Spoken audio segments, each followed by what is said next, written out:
सभी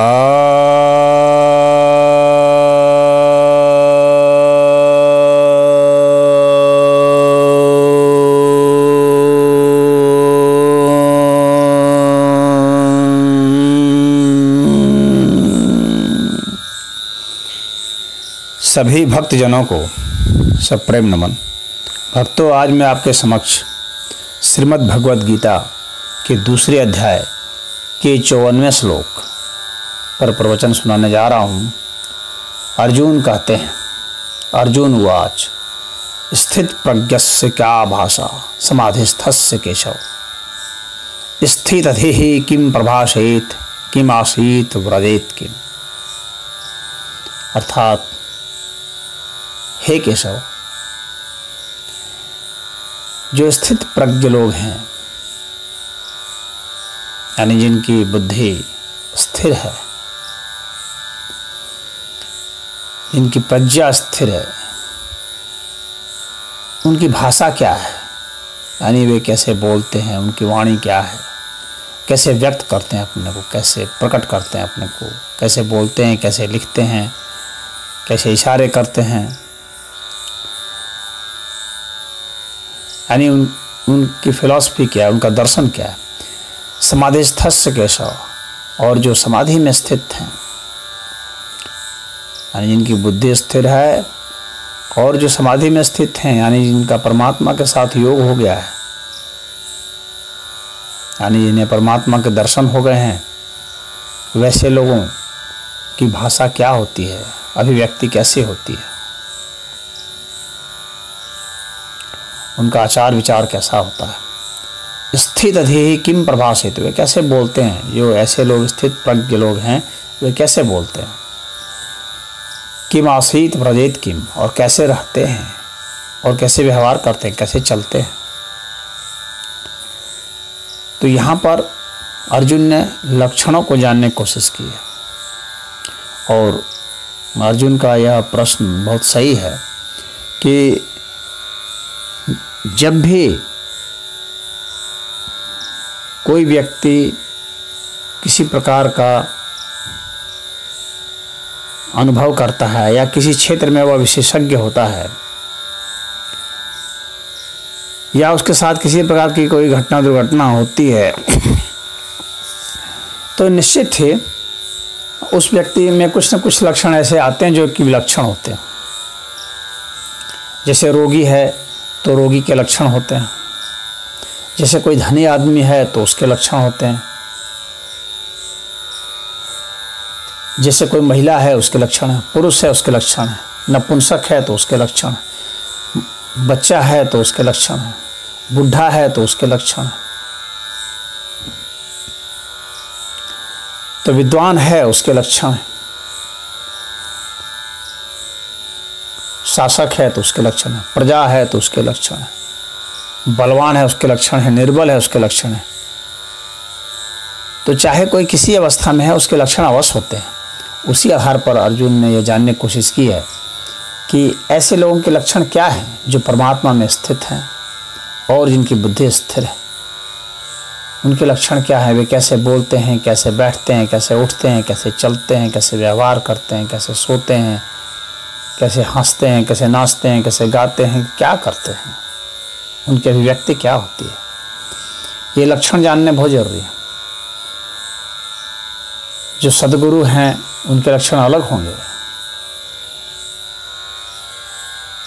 जो ढोंगी हैं उनके लक्षण अलग होंगे, जो योगी है उसका लक्षण अलग होगा, जो साधक है उसका लक्षण अलग होगा, जो सिद्ध हैं उनके लक्षण अलग होंगे। तो सबके लक्षण अलग अलग होंगे। आगे भगवान इन लक्षणों को बताएंगे कि उनके लक्षण क्या क्या होते हैं, लेकिन लक्षण तो सबके होते ही होते हैं और लक्षणों को अवश्य जानना चाहिए। और लक्षणों में जो है वाणी और शरीर, इन सबको जानना बहुत ज़रूरी है। एक मूर्ख व्यक्ति तभी तक छिपा रहता है जब तक वह बोलता नहीं है। कोई व्यक्ति संस्कारी है या कुछ संस्कारी, उसके शिक्षा का स्तर क्या है यह तो उसकी भाषा से पता चलता है। जैसा वो बोलता है, जैसा वो लिखता है,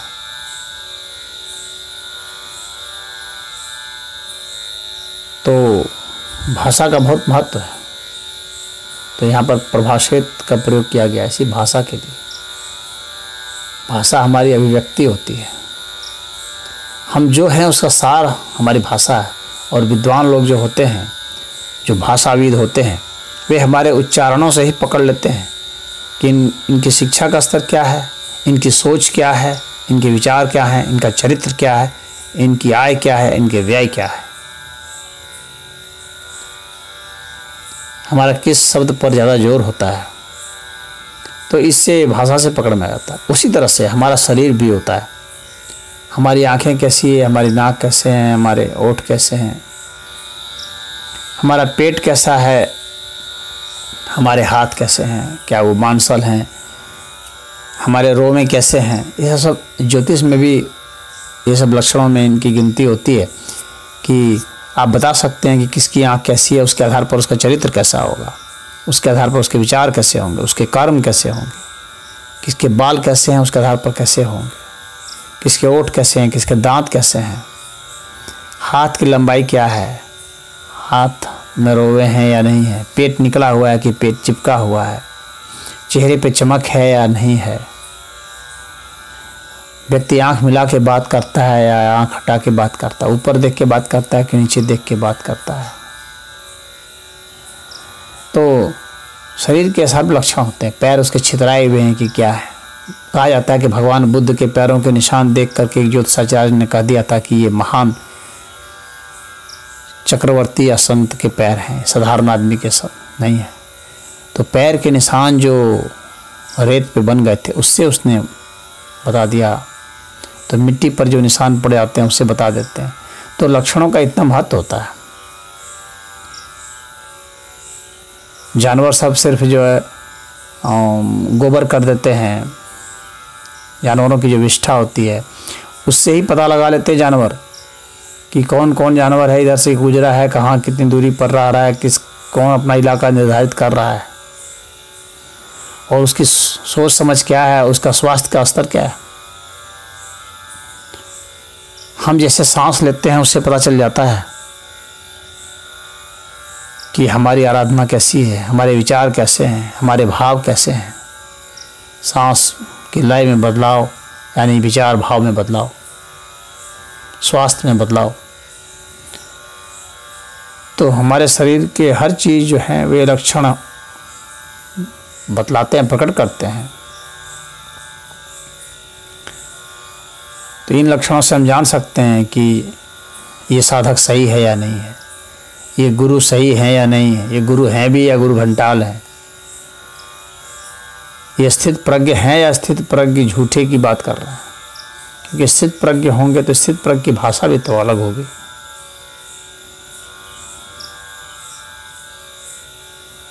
उसके विचारों की स्वतंत्रता भिन्न होती है।